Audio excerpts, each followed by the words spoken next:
Good afternoon and welcome to this Hudson Institute panel on Mexico after AMLO. My name is Dan Battier and I'm an adjunct fellow at Hudson. President López Obrador's dominance over Mexican politics during the last 6 years has been such that it can be difficult to imagine what Mexican politics might look like after AMLO, or to imagine how either of the leading candidates might govern a polarized Mexico without the popularity or the skills of AMLO. I'm delighted to have an outstanding group of speakers today to provide some insight on these questions. Arturo Sotomayor is a professor at the National Defense University. In the past, he has served in other teaching roles, including at CIDE in Mexico City. Antonio Ortiz Mena is a partner at Denton's Global Advisors. For several years, he served as head of economic affairs at the Mexican Embassy here in Washington, D.C. And Kim Breyer comes to us from Covington, where she's a senior advisor. In the past, she served as Assistant Secretary for Western Hemisphere Affairs at the Department of State. And I'm going to start with Kim. Kim, I'd love for you to provide some context for us and describe what is at stake in these elections. Thanks, and thanks, Dan. It's great to be here with everyone today. And if I first want to say, thank you to you and to Hudson for doing this. Every time I'm on a panel about Mexico, I say pretty much the same thing when I start, was that we need more people paying attention to what's going on in Mexico because it matters to the United States. And I appreciate that Hudson is dedicating the time, and I'm happy to be here with Antonio and Arturo. I also want to say, and this is just to level set, I think it's been sort of the default view of U.S. administrations going back as far as I can remember, that a stable, prosperous Mexico is in the interest of the United States. Everybody wants Mexico to succeed. I think across the board we have our agreements or disagreements on matters of policy, but there's no doubt in my mind that people want Mexico to succeed and be prosperous. What that means is generating economic growth, having checks and balances, deepening the democracy, and providing opportunity for the Mexican people. President López Obrador has a phrase for this. He calls it bienestar, which translates to sort of broadly well-being, trying to generate well-being. The question becomes, are the current policies, and if those policies were to be continued in a future government in Mexico, will those policies in fact yield increased well-being for the Mexican people? And that's where this election comes in. We have a circumstance bilaterally that I want to flag that only happens once every 12 years, which is that the U.S. administration presidential election and the Mexican presidential election coincide and are occurring in the same year. This is obviously a moment of incredible opportunity, and I think back to when Presidents Bush and Vicente Fox were elected, where there was a real focus and a real energy in the bilateral relationship, at least before September 11th. And I think these are moments of incredible opportunity. They're also moments of risk because there is a change going on in the two countries at exactly the same time. So just to level set on the Mexican election, everyone is focused on the presidential election, and with good reason. The two leading candidates are both women. So I think it is fair to speculate that we're going to have the first female president of Mexico elected on June the 2nd. And we also have 500 members of the lower house, the Chamber of Deputies, 128 federal senators, 9 governors, and a myriad of state and local posts, over 20,000. So this is a very significant election for the Mexican people. I think the context is important, and I want to say something about that, which is, you've seen in the past few years, President López Obrador has taken a very aggressive approach toward a number of independent institutions in Mexico, including the Electoral Authority. And I think this election is occurring in that context and in the context of what looks to me to be unprecedented violence against candidates in the election, and in fact, candidates deciding not to run for fear for their lives and their families' lives. So this is a very challenging context, I think, for an election of this magnitude. As I mentioned, I think everyone will be looking to see, obviously, who the leading candidate will be at the presidential level, but I think the next layer of analysis really matters, and that is what happens in the Mexican Congress. If the winning candidate is able to achieve a 2/3 majority in the Congress, that would allow for potentially very profound changes in Mexico, constitutional changes. And we have a flavor for this should the ruling party candidate win from MORENA. We have seen some of the policies that that candidate may pursue if she were to win and inherit them from President López Obrador. And I can get into those a little bit later, but I think it's a significant election in terms of the things that are at stake for the Mexican people and also bilaterally. As a former U.S. official, I look at it as what is this going to mean for the bilateral relationship, and we can discuss some of those issues. But I think it's a very, very significant moment in our bilateral relations and for Mexico and its democratic development. Yeah. Thank you. Antonio, on the economic front, how are economic issues playing in this election? Well, I would say they're playing a relatively large role. Number one, inflation, as in many countries, is a key concern. Purchasing power for basic staple goods and food. So that's an issue. The price of gasoline. So I could be saying the same thing about the U.S. So on the domestic front, I guess inflation is a big deal. But more broadly, there are a couple of issues that I think are relevant and will be very relevant depending on who wins. Number one, macro stability, which is in a way taken for granted in Mexico after we had a number of crises. We still have that, but I think we have to be very, very careful about what happens forward. For example, the spending was radically increased just very recently, and the budget deficit reached almost 6% of GDP. That's the highest in a couple of decades in terms of spending. So will the next government be able to rein in spending with a lot of social spending and some major infrastructure projects from López Obrador? What to do if the MORENA candidates win? What to do if Xóchitl wins regarding the spending? And the government basically used up a lot of rainy day funds. So lots of spending, increased spending this year, no more rainy day funds. That's on the spending side.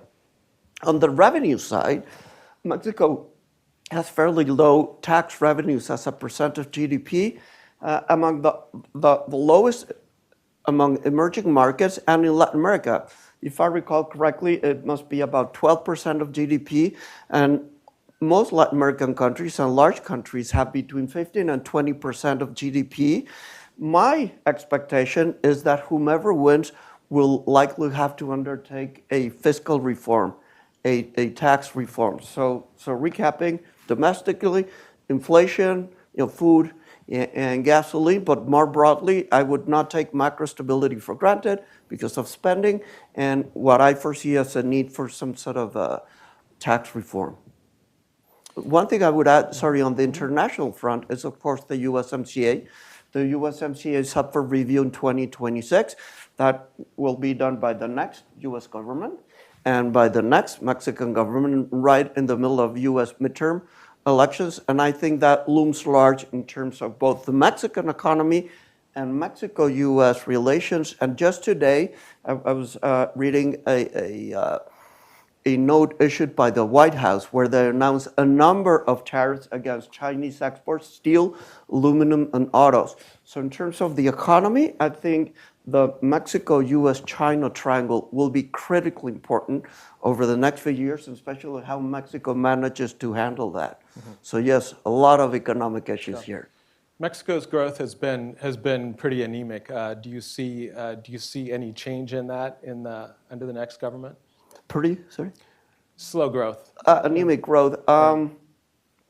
Well, we've managed to have low growth with stability. Mm-hmm. We've managed in other areas to have high growth with instability. We want to go back to the days when we had high growth with stability. In a way, I'm somewhat bullish. I believe that whichever government wins the election will be more pragmatic, will be, in a way, forced to be more pragmatic if it's the government of MORENA and Claudia. Mm-hmm. We just had a huge blackout last week, mm-hmm. right? It is difficult to blame President Calderon for blackouts, what we're having last week. So I think the next government will have to be more pragmatic across a number of issues. But in my view, the critical issue will be not necessarily public security and organized crime, not necessarily infrastructure and human capital, or even the rule of law. For me, the most essential thing is energy. If we don't get that right, nothing else will work, and three things need to work. Number one, energy has to be clean, and I would include gas, not only renewables. It has to be reliable, no más apagones, no more blackouts, and it has to be competitively priced. For me, that will be the foundation for all economic development in Mexico. If we don't get that right, never mind, nearshoring, friendshoring, or domestic investment. For me, that is the key issue. Okay, I want to come back to some of these issues. Arturo, as Kim mentioned, Mexico is experiencing unprecedented crime and violence. How is this shaping this election? Yeah. Well, first and foremost, again, I want to second my colleagues in congratulating you for convening this special discussion and for allowing colleagues to discuss issues that are relevant for both the United States and Mexico. And also for full disclosure, I'm a professor at the William J. Perry Center of Hemispheric Defense Studies, which it is indeed located at NDU, but I do not represent the perspective of the Department of Defense or the US government, and I'm here only in my capacity as a scholar, as a student, and a fellow political scientist who is an educator.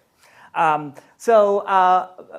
of the things that I'm looking for after the election is to see whether, in fact, the levels of political violence will decrease in Mexico. I know we've heard a lot about organized crime and drug-related violence, but one of the things to note about Mexico's election today, in 2024, is that this is becoming perhaps Mexico's most violent election in terms of political violence. What I mean by political violence is really a term that is used to describe force and coercion done by individuals, groups, or states to achieve specific political objectives.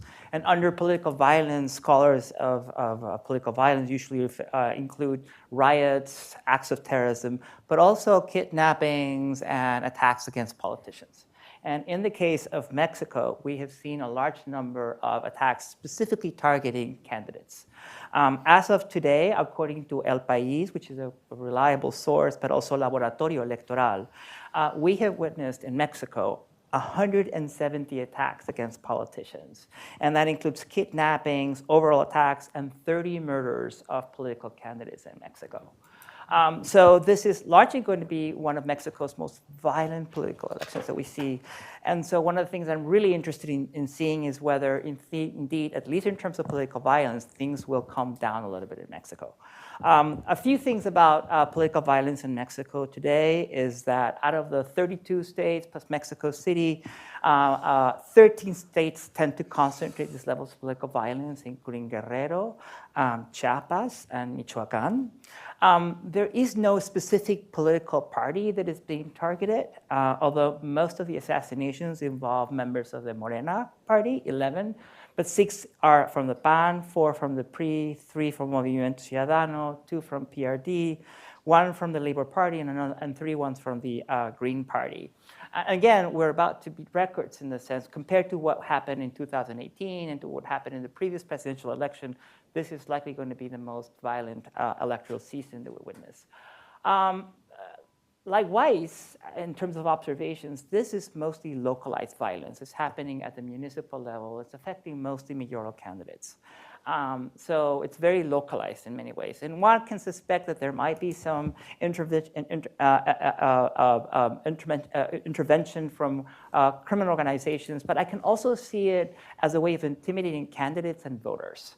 Now, in Mexico, historically speaking, political parties have been created not only to coalesce social and political interests, but political parties have also been founded to settle disputes among political rivals.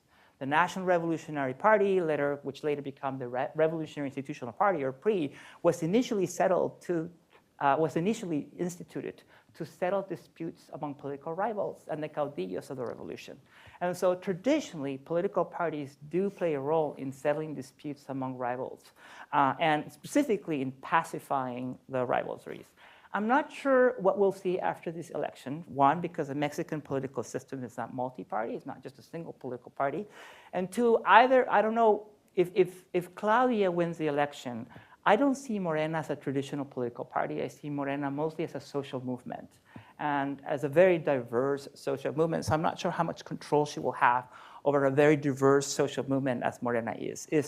If on the other hand, Xóchitl wins, her liability is also her asset. So her asset is the fact that she's an independent candidate. She has no political affiliation, at least not one that is declared. She's worked for the government of Fox. In fact, that's how she portrays herself to the electorate in Mexico. But she has very little political support of the coalition that she brings together. And so I'm not sure how those two issues will be resolved and settled. So I can see at least three scenarios. One is that this is kind of the normal thing happening every time there's an electoral sequence in Mexico. We're going to see spirals of violence. That could be one possibility. The second possibility is, in fact, that you have someone who is able to settle these disputes within the political parties themselves. And the third one is, of course, contestation of the election itself. And so there are different types of scenarios here. All of them could be concerning in terms of political violence. But my hope, indeed, is that Mexicans deserve not only a strong democracy, but also a peaceful democracy. Kim, on migration, we've seen increased interdiction on the part of the Mexican government in the last several weeks. But during most of AMLO's presidency, he has shown a willingness to sort of modulate the level of cooperation. How do you see the next government handling migration and the border? Yeah, it's a great question. It's likely, I think, to be at the center no matter who wins on the U.S. side and who wins on the Mexican side. It's become sort of the perennial issue that's on the agenda. I do want to say one thing before I jump into that I think brings in both of what Antonio and Arturo were saying. And one thing that I think people are not paying enough attention to in Washington is the reforms that we've seen put forward by President López Obrador that would fundamentally change the nature of the judicial branch in Mexico. And I think there was a recent report that came out from a DC think tank in Spanish, but essentially it would tie the salaries of judges to the executive branch. It would make judge terms coincide with political timing, and it would have judges popularly elected. And I think this is something that if you want to talk about, will the next government be able to generate more economic growth? Will it be able to take advantage of nearshoring? Will it be able to drive foreign investment? This is one of these sort of fundamental questions that I think is going to be adjudicated not only by who wins, but whether she has the votes in Congress to make profound changes either way in the Mexican system. So I just want to flag that as an issue that I think we need to be paying more attention to. It's obviously a fundamental question for Mexicans to decide, but as an external observer, it's something that I'm certainly paying attention to, and I think foreign investors will be watching.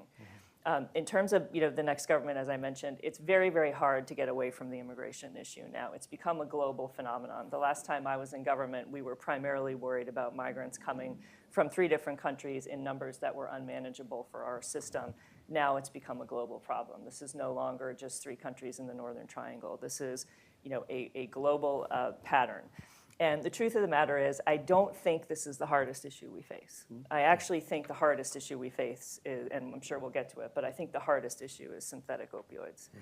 On immigration, I think the answers are pretty clear, and only in Washington do we make this difficult. And the truth is, this is just common sense. If you let millions of people show up at your border without documents and enter the country and stay here, many more will come. It's very simple. You can be the most generous nation on earth and still get to a point where the system is overloaded by what is going on. I think there are many answers to this. Ideally, you would get a reform from the United States Congress. That was attempted and didn't work this year in the electoral season. I think there are executive tools. I think this can be done in the United States. There are ways, and I think you're seeing now, I sit here 3 years later watching the Biden administration have the same arguments internally that I saw the last time I was in government, and in fact coming to some of the same conclusions. I do think there are ways. I think it's a regional issue. I agree with the Biden administration in trying to handle it regionally. I don't necessarily agree with what they've decided to do. I think they're still allowing too many people to enter and be released into the U.S., and when you do that, you generate more migration. So I think there's a way, and it's actually something that the U.S. and Mexico probably can tackle relatively quickly, whether President Biden's reelected or whether Trump is elected and with the next government. I think there's a way to figure it out. I do think it's a regional challenge now, and I think we'll have to find ways to bring order to the border and then get to discussions, which I think are the second part of the conversation about pathways and about legal, ways to bring the migration that the U.S. economy needs into the country. But I think it's a two-step. But it's an unavoidable topic. I mean, there is absolutely no question about that. The next presidents of both countries are going to be dealing with it. Antonio, you mentioned the USMCA review that will come up in 2026.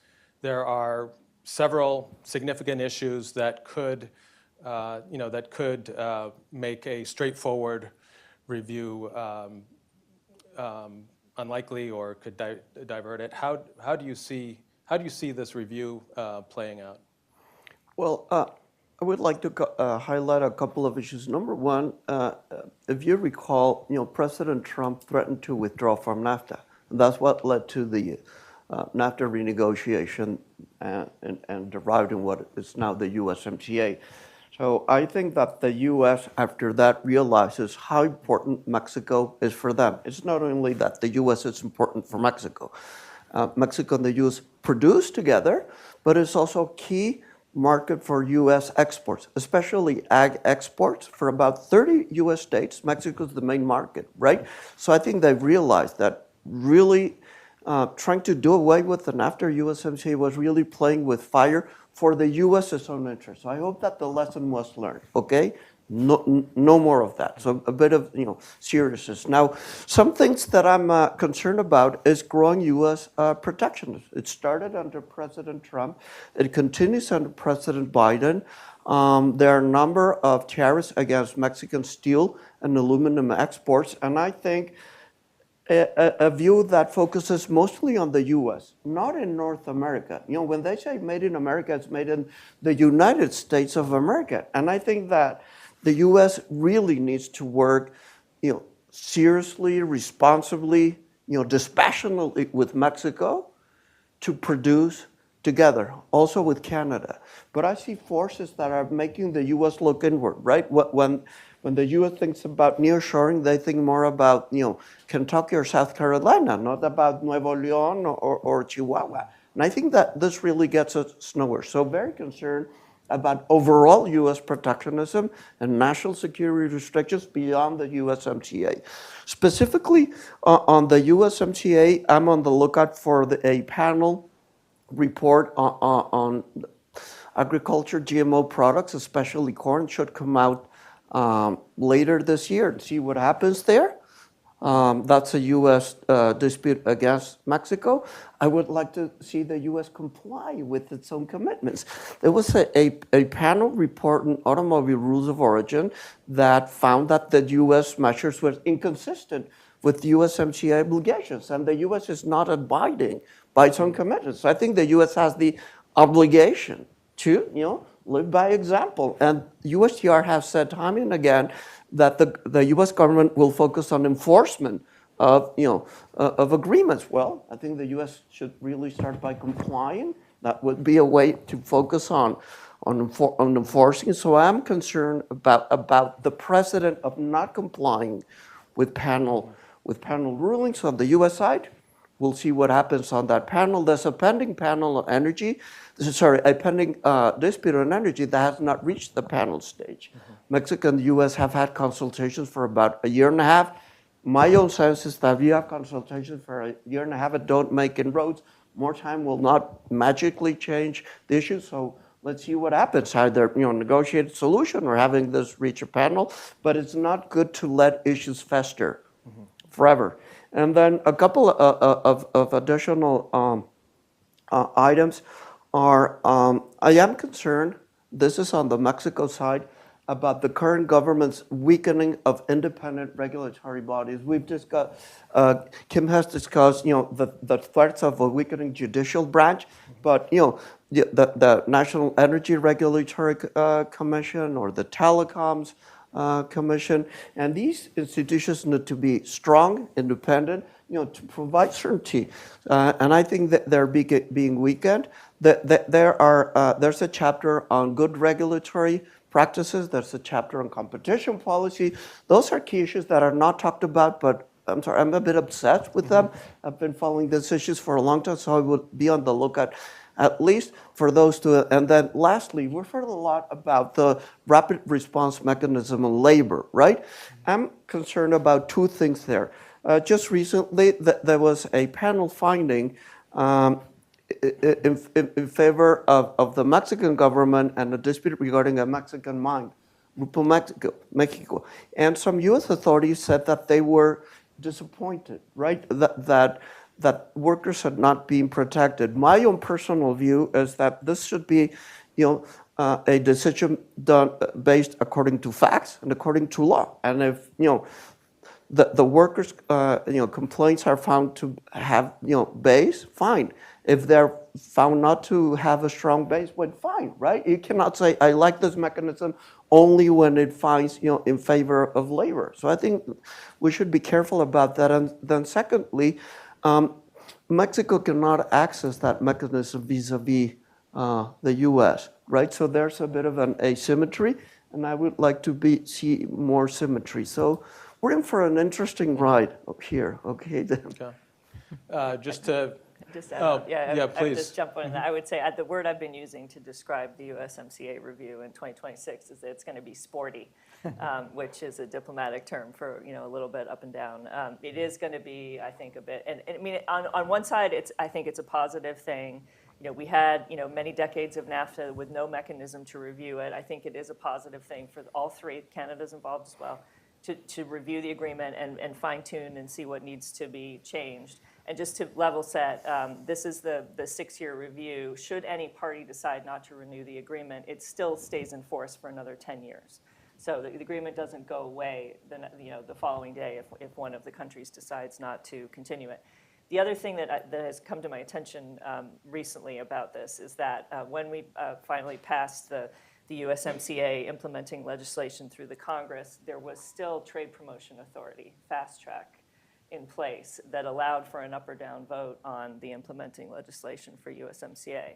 As anyone watching U.S. trade policy may currently be aware, there is no fast track in place right now.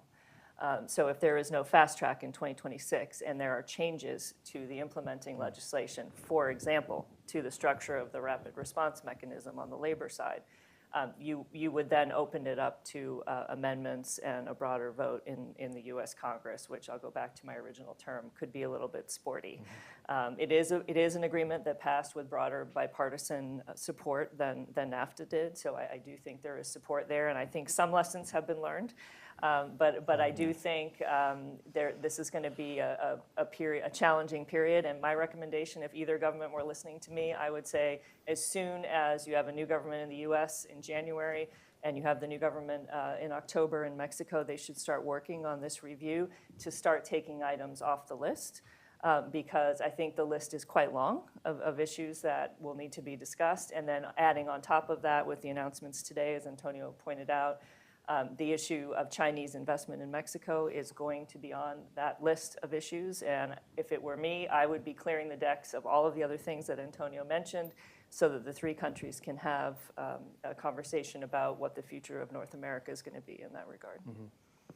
I was gonna ask about that very topic. Is that that seems like an issue that looms quite large and could be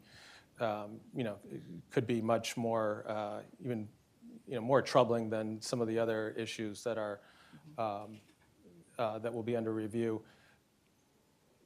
It's likely that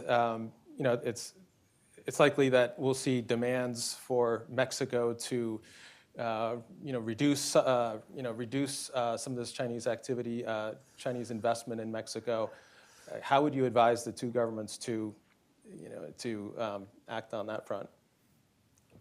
Either of you. Okay, so number one, I think the best advice I could give, again, haven't been asked, but if I may have some, free, would be to work very closely together.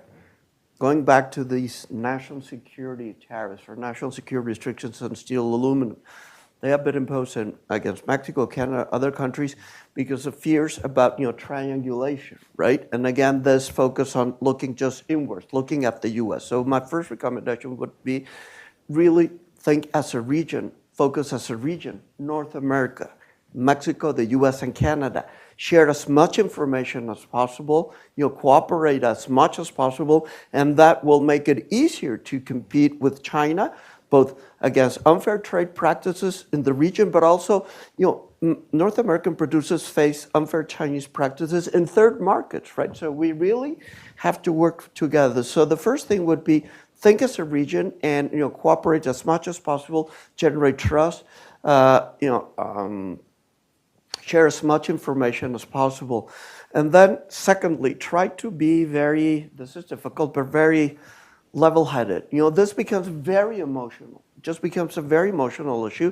And for example, there's a concern about, a lot of Chinese cars being produced in Mexico being shipped to the US. As far as I know, a lot of Chinese cars that are in Mexico are produced outside Mexico. They're produced in China and shipped to Mexico. So let us get some, facts straight, right? They're not being produced in Mexico. Again, might be as difficult as discussing, Second Amendment and things like that in the U.S., but we need to be cool-headed and level-headed, and we really need to work together to figure this one out. Otherwise, we will not be able to do a good job, confronting unfair trade practices against China. No matter how much you raised tariffs against China. As I said, I just read the press release from the White House today.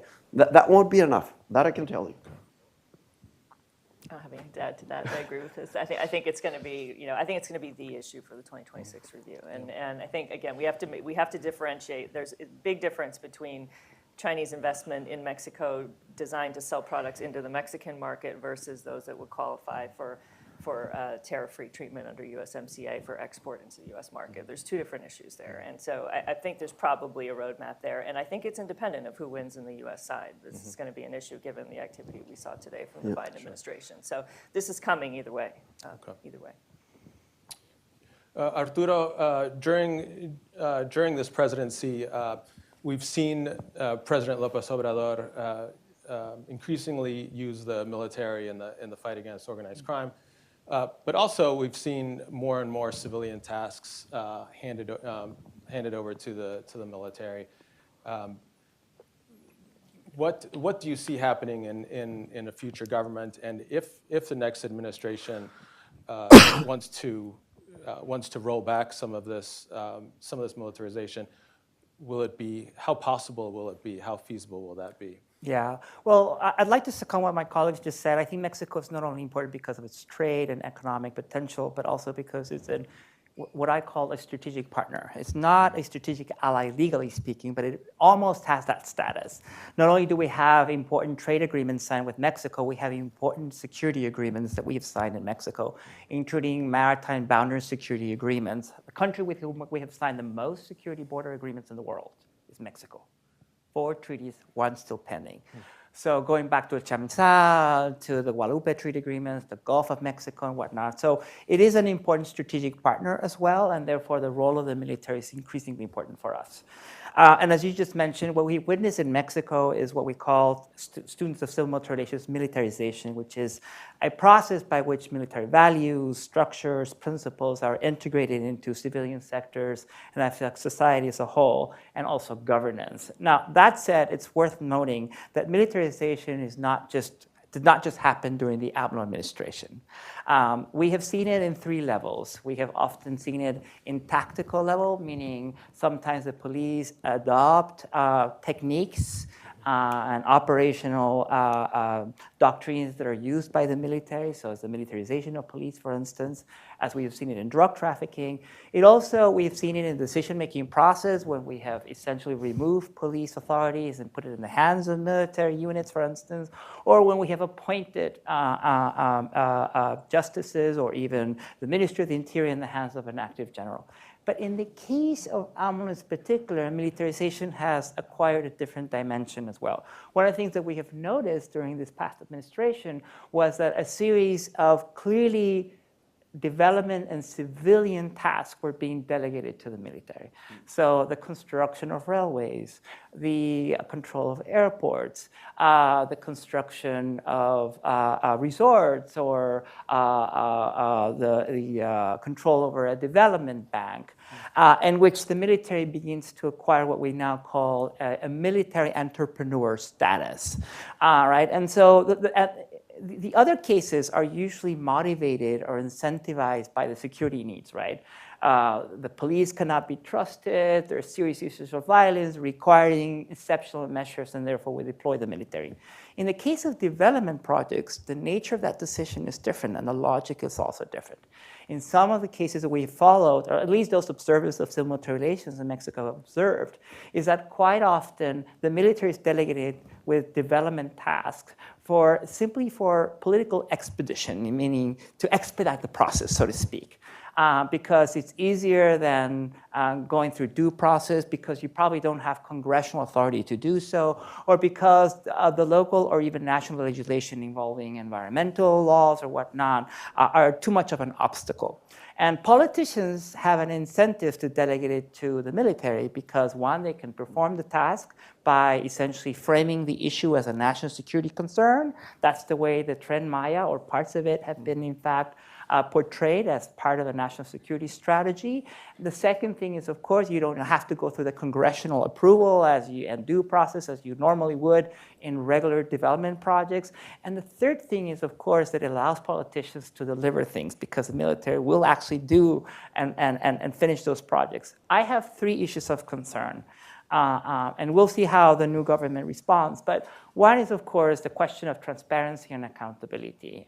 It clearly undermines due process and transparency when things begin to be framed as part of a national security strategy without any proper justification for doing so, or without at least due process. My second concern has to do with efficiency. And so I have to say that I think the military in Mexico performs some roles extremely well. So for instance, protection of civil society during natural disasters, including earthquakes or hurricanes. Really, the Mexican model provides us with a really interesting model to look at what armed forces in Latin America can do to rescue and protect vulnerable civil populations. And for the most part, really, they were very efficient at performing that role. However, when you start delegating various types of roles, especially development roles that are far away from the fundamental mission of the armed forces, it begins undermining that level of efficiency. And I think we saw it with a hurricane in Acapulco, in Guerrero. Normally, I don't think that the Army or even the Marines would have difficulties entering the zone and helping and supporting the civil population. But this time around, it was an unusual hurricane, but nevertheless, it took so much more time than we anticipated or expected them to perform. And my last concern, so I said accountability and democracy, of course. Efficiency is the other one. And my third concern is what we call military overstretch. So, we've been following the number of missions, including auxiliary missions that the military in Mexico has been performing, and they're almost ranging 30 different missions. And it's very clear that they're not going to be able to perform all of them at the same time. So I do think that there's a need for Mexico to state, and once the president, whoever is that person is elected, to really kind of state very clearly what the national security strategy is and what the priorities for the military, and that includes the different forces, which is now the National Guard, the Marines, and the Army. And in many ways, it's probably a call to think about demilitarization, like setting back some of these trends that occurred in the past administration. I don't know whether that will take place because, again, the incentives politicians have now to use the military as a political tool for expedient jobs, but also because, hey, the military can finish a project on time, ready for the next electoral phase, that incentive is way too high. And so I'm not sure whether that will happen, but I do think that Mexico needs to revise its national security strategy. I want to stay on this topic, but I want to open it up to the other speakers. Xóchitl Gálvez has made security really the central part of her campaign, and the issue where she is trying to draw the strongest contrast with Claudia Sheinbaum. she has proposed a completely different approach to tackling organized crime, including building civilian police capabilities and a variety of other things. But she does not seem to be getting a lot of traction with the electorate. She has said that she feels that Mexico has become inured to the violence. What are the prospects for any shift in how Mexico deals with organized crime in the next government? Well, if I had the answer to that question, I probably would be in a different place and not in academia, of course. But so a few things that I just want to clarify to our audience is it's very easy to kind of lump all of Mexico's violence into one single category, which is, of course, drug-related violence. And I think one of the things that that scholars want to do is kind of disaggregate that there are many variables here involved. There are many types of violence, and not all of it is drug-related violence. I just mentioned one, which is political violence. But there's also gender violence, which is pretty high in Mexico, and that has to do with domestic violence happening with women. And there's also the fact that we also have youth violence, and that is actually highly related to urban settings, and it's a metropolitan phenomenon. So I don't think that just by simply tackling organized crime, you're going to see a reduction in the other levels of violence that we see in Mexico. So that's why we really need kind of an overall picture of what are the different types of violence that we see in Mexico, and probably the best strategy to tackle that is precisely by dealing with a different strategy for each type of violence that we see in Mexico. I will tell you, however, what really concerns me the most, especially for the future. Overall, people who've studied organized violence and transnational criminal organizations usually tend to see these non-state actors as not wanting to play in politics and not wanting to affect politics. In fact, they want to work underground and not be seen or observed. And in the case of Mexico, it kind of challenges this assumption that we have had.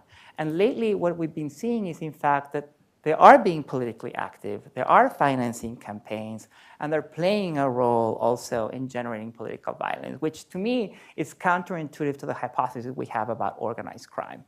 Why are they doing that, and why are they financing? Well, one, because there's opportunity, and that has to do with the rule of law. We have a system of impunity in Mexico where it really pays off to commit an act of political violence, and there are very little consequences for doing so. The chances of persecuting and putting someone under trial who has committed an act of political violence is almost close to zero. So there's that opportunity. But I have to say that from my perspective, it's closely related to democratization as well. And there are two factors here. One is how competitive elections have become in Mexico, and two, how expensive they are to finance. And usually, the spending occurs at the primary level. And that's where you see most of these illicit sources of funding, probably funding political campaigns in Mexico, and highly linked to organized crime. Why would organized crime have an interest in political parties? It's a way of actually exercising control at the local level in local politics. So to me, as an observer of Mexico, I'm not just interested in seeing Mexico as a national unit. I'm actually interested in seeing what's going to happen at the local level, at the municipal level, at the state level. And also, one thing that I like to monitor very closely is variations in levels of violence.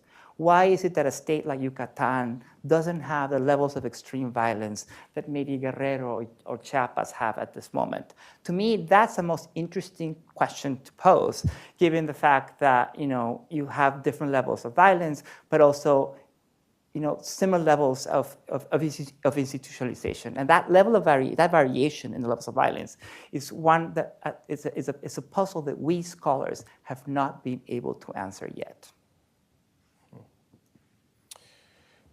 Kim, the DEA released, I think last week, its drug threat assessment, which, as you mentioned, really highlighted the shift to synthetic drugs and the sophistication of the two largest cartels in their supply chains and business models, but also mentioned the ability that they have in many parts of the country to act with impunity because of corruption of public officials and others.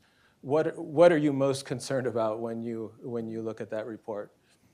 I think it's for me, this is the issue. And as two countries or three countries, if we want to bring in Canada, I don't think we have ever confronted a threat on the scale of what we are seeing now with synthetic opioids. And in that report, the administrator noted that 108,000 Americans died last year from overdoses from synthetic opioids.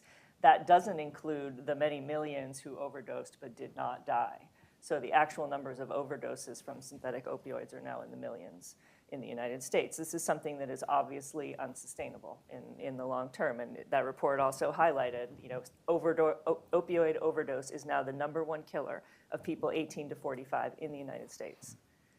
This absolutely cannot continue. I mean, this is something that we are going to have to roll up our sleeves, whoever gets elected in all of our countries, and figure out a new way of going about it, because what we are doing now, when you hear people talk about what the current administration is doing here with Mexico, you see the budget going down in the Congress every year, the allocations for bilateral security cooperation. We've had security cooperation plans in place since roughly 2006, and you see the numbers have just been going down, down, down, down, down, while the problem goes up, up, up, up, up. And something's wrong here. We're obviously not doing what we need to do to address both the issues inside of Mexico, which are primarily the purview of the Mexican armed forces, which are overstretched and have many other tasks at hand now.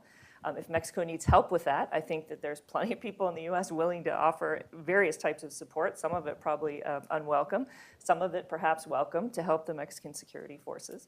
At the end of the day, I think we need to address it. We need to have a complete revamp of bilateral security cooperation, and that means on the U.S. side as well. When she gave that testimony last week, the DEA administrator, she said the Sinaloa cartel is in all 50 states in America. I mean, that is really a very sobering factoid, and it's something that I think tells me we have plenty of work to do on the United States side as well in dismantling these networks and these gangs. I think what is critically important for whoever wins in Mexico is that it is very, very difficult in the United States to advocate for cooperation and finding joint solutions when the president of Mexico stands up at a podium and says Mexico doesn't produce fentanyl. It is very, very difficult to find joint solutions if one partner is saying, well, it's not our problem. And I think we have got to get to a point where we are able to have a very real, probably private conversation about how we're going to fix this problem, because it is untenable to have 110,000 Americans overdosing every year. And what I hear the administration saying in Washington now is that, oh, well, we've slowed the rate of increase. And so next year when the numbers come out, the rate of increase is going to be lower. So it'll only be 115,000 Americans died. I mean, this is unsustainable. And I think as three countries, we tend to address things bureaucratically, and we have a series of meetings, and we come up with proposals. We need to just completely take a different approach on this. This has to be an approach of scale and difference, unlike anything we've ever done before, and it's going to require enormous levels of trust and new levels of cooperation that we've probably never seen before. And I hope that both the government in the new government in Mexico and the government in the U.S. is willing to go down that road, because I think that's the only way that we're really going to get out of this. So you mentioned the U.S. role in this issue. I want to shift gears a little bit and talk about the U.S. election. We'll have an election about a month after a new Mexican government takes office. How will either a Biden 2.0 or a Trump 2.0 impact the U.S.-Mexico relationship? And this is for everyone. Maybe if I could start on the legal trade side, economics and investment. I would say that I expect U.S. protectionism to continue under either Trump 2.0 or Biden 2.0. I would say that it will be a more stable and institutional management of bilateral economic relations under President Biden. There's a very important mechanism called the High-Level Economic Dialogue, the HLED, that helps not only coordination between countries, but equally as important within countries, and usually the most intractable problems and the issues that could provide the most economic benefits economically are cross-cutting between countries and across agencies within both countries. So it would be really important to keep the HLED alive. When Trump became president, it was put in pause and it was restarted again. So hopefully there would be no pause on the HLED, but I won't hold my breath if that's a Trump administration. Secondly, I think it would also impact the USMCA review. If you look at the USMCA commitments on the environment, in my view, they are relatively modest. They deal with forests and with ocean conservation, but not a whole lot with climate change. That agreement was negotiated when President Trump was president. So the Trump administration has a very different view on the environment than a Biden administration. And I would expect this to still be the case under a Trump 2.0 or a Biden 2.0. So I see some differences, but overall, I would see a change in styles, but not whole-scale change in terms of substance. And I think that both Mexico and Canada have their work cut out to try and make the U.S. focus on a regional perspective. I've said this a couple of times, but I think that is the key issue. Stop just looking at made in the USA, invest in the USA, and sort of forget about your neighbors in practice. So even though sometimes you mention that, for me that is the challenge. Dan. Okay. Want me to go? Anyone else? So I guess from my perspective, I guess a couple of things. One is that, and I've said this before, we have this 12-year coincidence of the U.S. and Mexican elections. We also have that in the context of the geopolitics and everything going on with China. Mexico is now our #1 trading partner in the United States, and it looks like it's going to stay that way indefinitely. I don't see any major trend lines that are going to change that. So we have the opportunity, a generational opportunity in front of us as North America to strengthen the trade agreement, strengthen the cooperation, have a vision for what we want to do. And the question in my mind is, will even on the U.S. side, will either the Biden administration or a Trump administration come in with a vision that is necessary to actually be thinking out, are we going to think out 10 years where we want to be and how we want to go, or are we just going to be problem solving all the call it whack-a-mole, because there's all these issues that come up every day, and we've talked about some of them.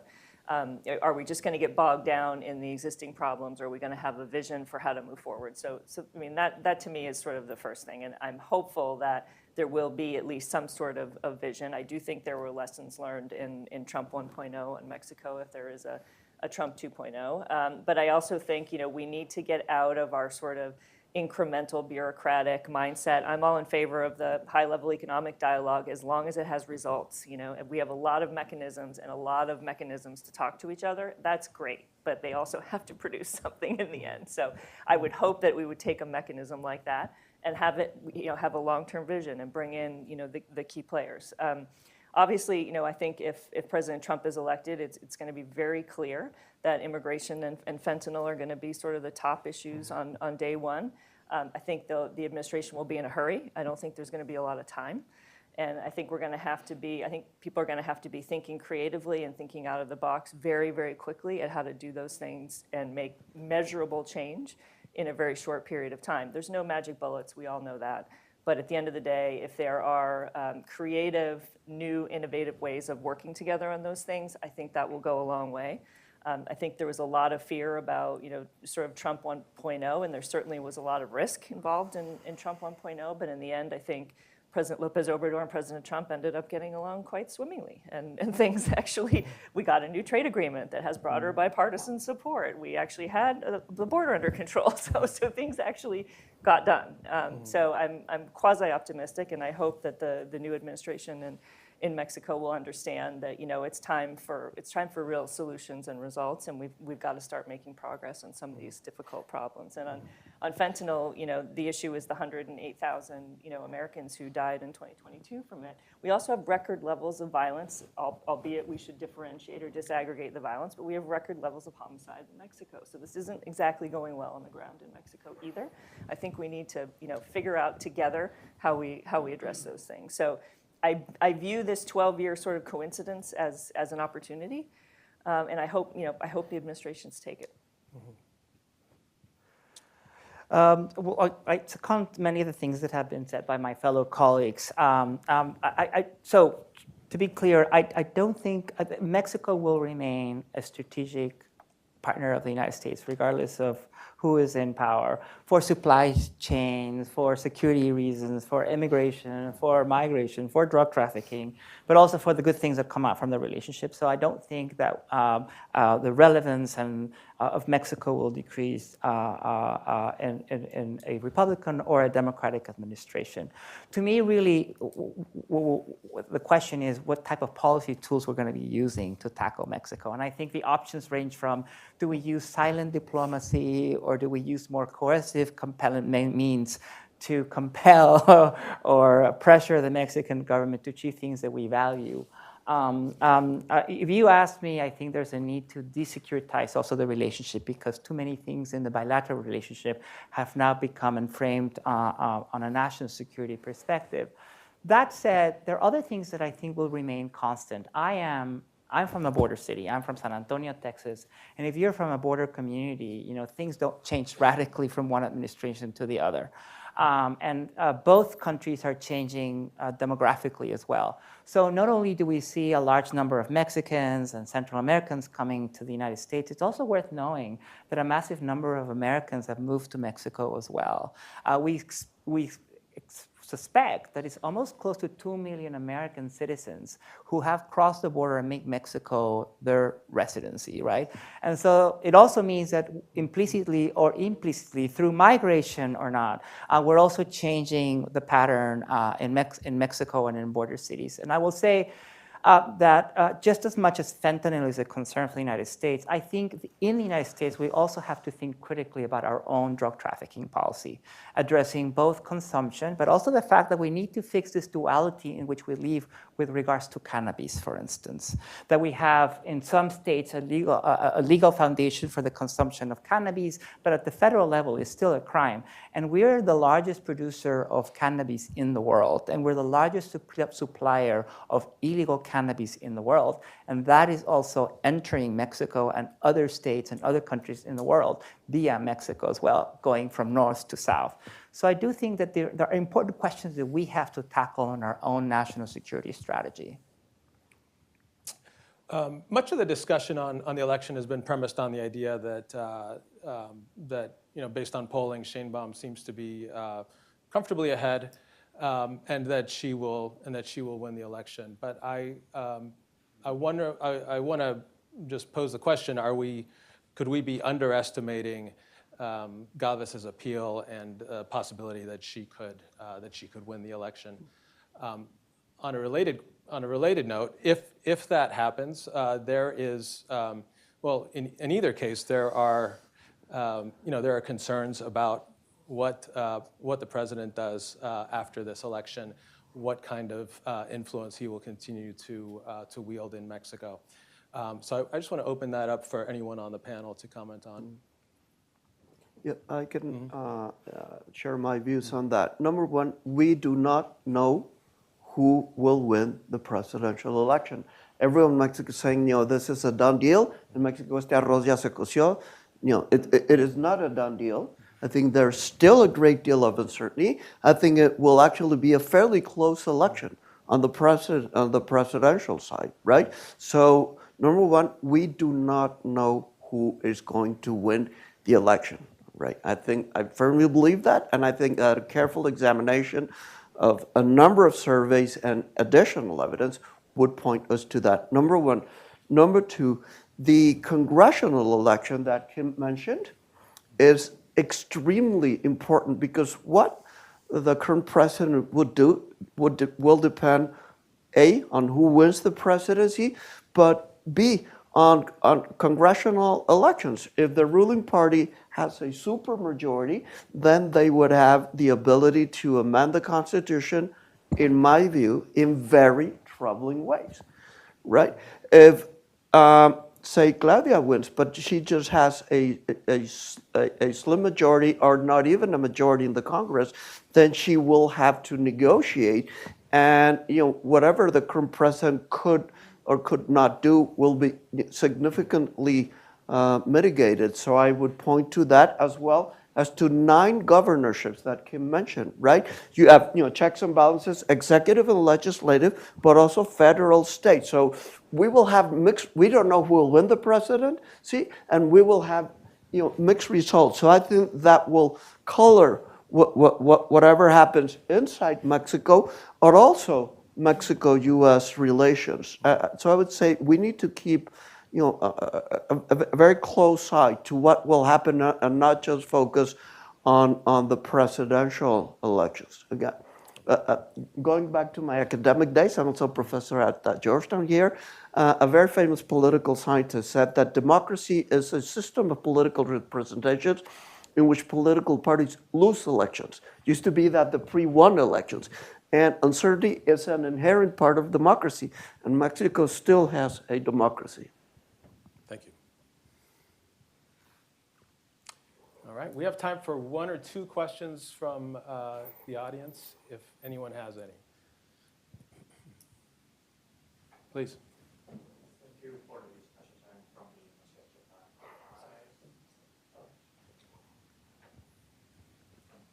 Well, thank you for the discussion. It was very intense and very, I learned a lot. I'm from the Embassy of Japan.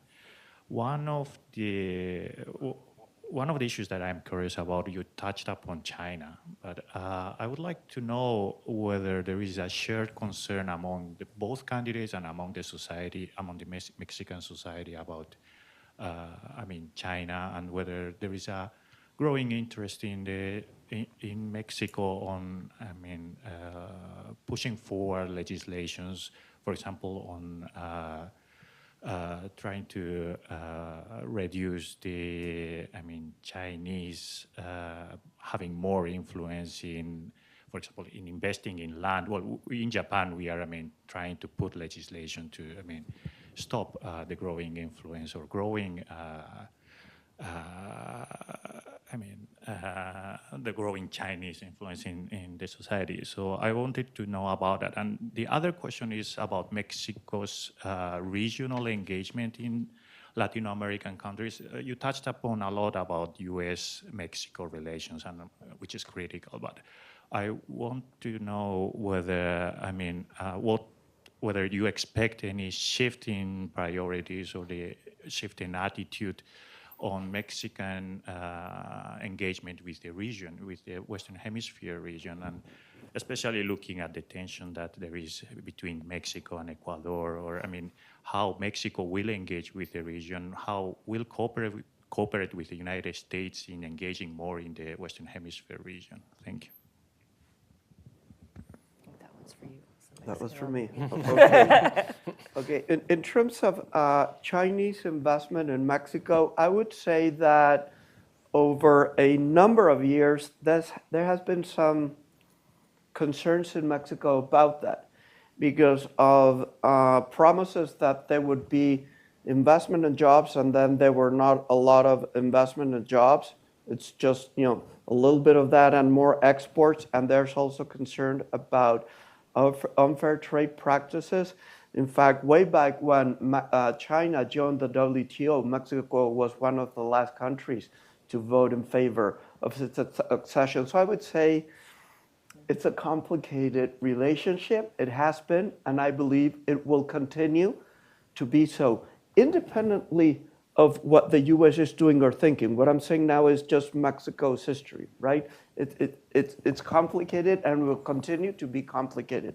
That being said, I think that Mexico would be, speaking, as a Mexican, but as a citizen, as an activist, Mexico would be welcoming to investment from a number of countries, including Japan, from the CPTPP.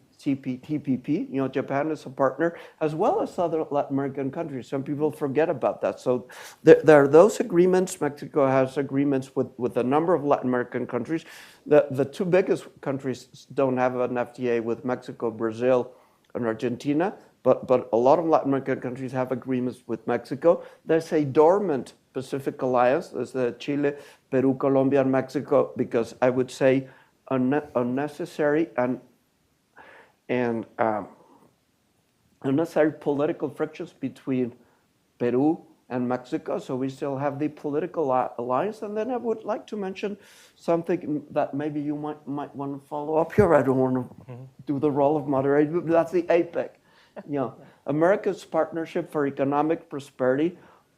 The U.S. is a part of that, Canada, Mexico. The only Latin American country that is a member of APEC that does not have an FTA with the U.S. is Uruguay. But it's a pretty reliable trading partner. So I would say that there are a lot of unexplored opportunities through APEC for greater integration for Latin America and for Mexico and the rest of Latin America, but also the U.S. and Canada. The fact that it does not include market access, I would say it's regretful, but it has a lot of potential. And financing from the IDB that was recapitalized earlier this year. So I would see the APEC as a glass half full, not a glass half empty. I would look more closely at that. I think that's fair. And I guess on the foreign policy question too, I mean, we have to remember, and I was just on a panel recently about North America, and our three countries in North America, when we got together in this trade agreement and the various bilateral agreements that we had, we never sat down and said our foreign policies are going to be exactly the same. I mean, that's just sort of never happened.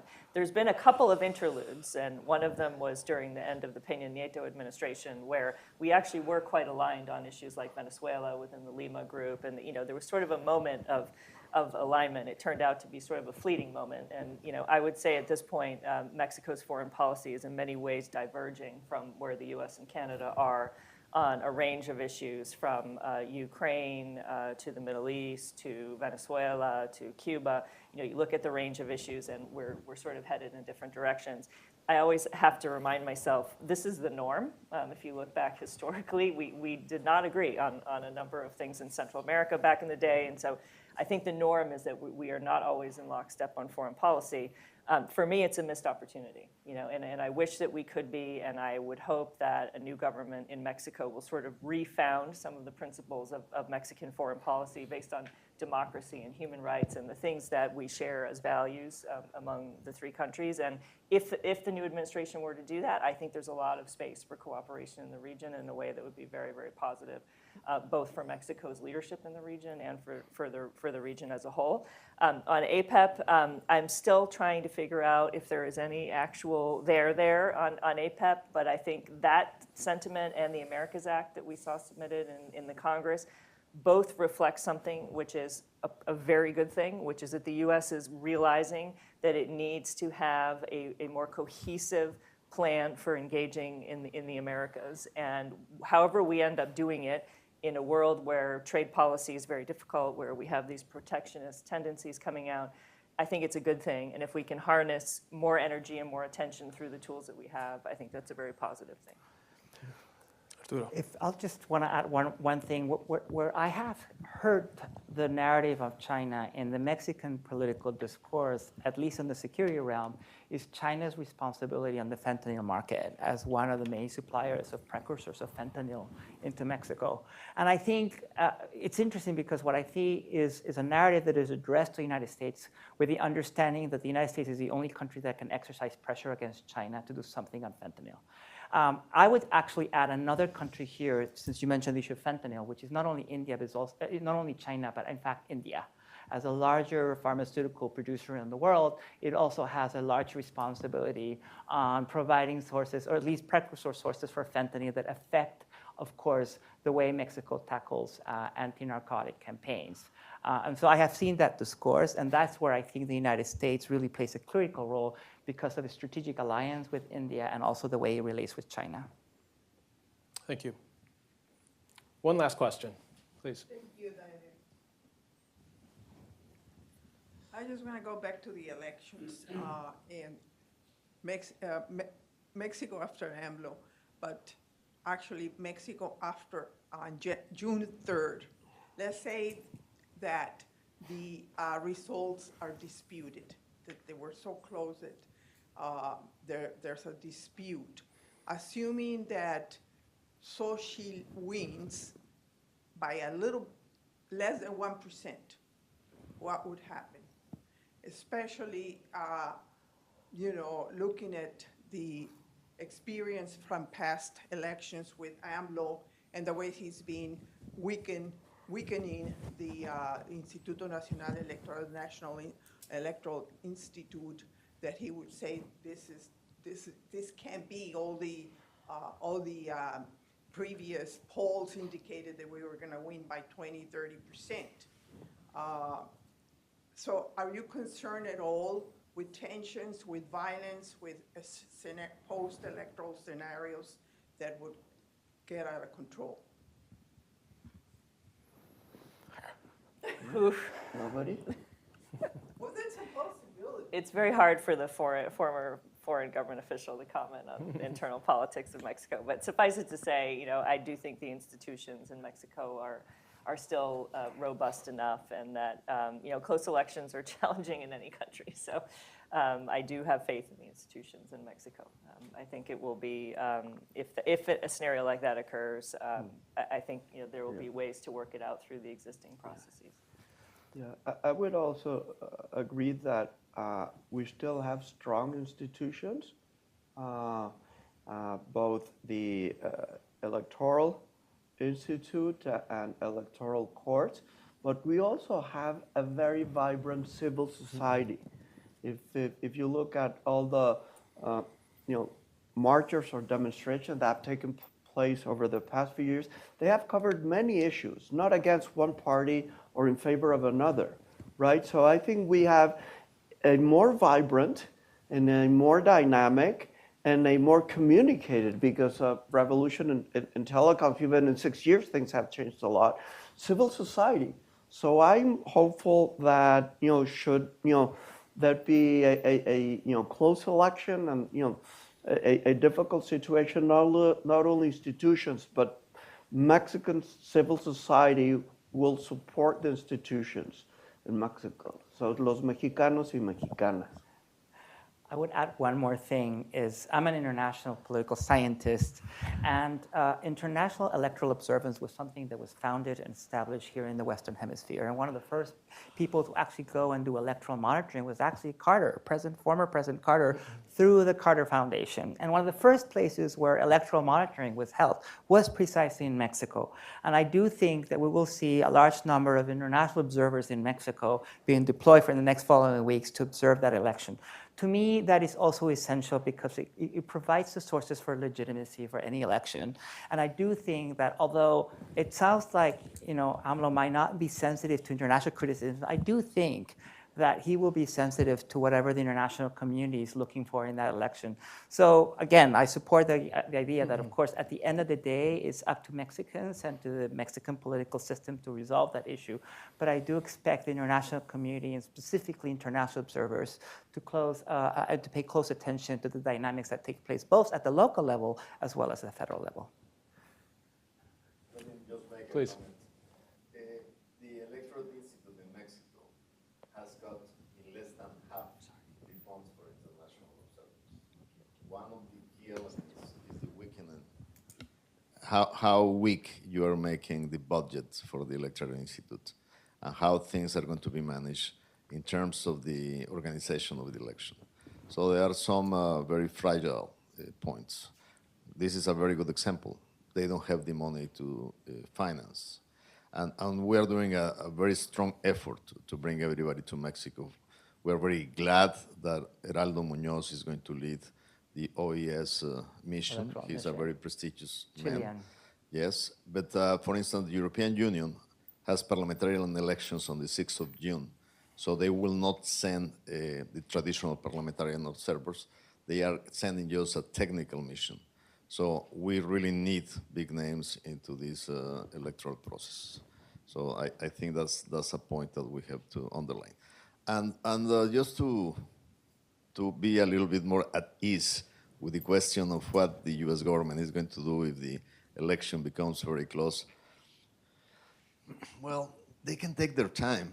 It took AMLO like a week and a half to congratulate Mr. Biden, so Mr. Biden can take like 20 days. I think it was more than a week. let's just say he was almost the last one. Yeah. Thank you very much for your comments. I appreciate that. And we can certainly continue the discussion after this session. But we are running out of time. Clearly, there are many issues that bear watching closely, many issues that require, I think, more serious thought from the next administration. I want to thank each of our speakers, Antonio, Kim, and Arturo, for joining us today. And thank you to our audience here in the room and to our audience online. Thank you.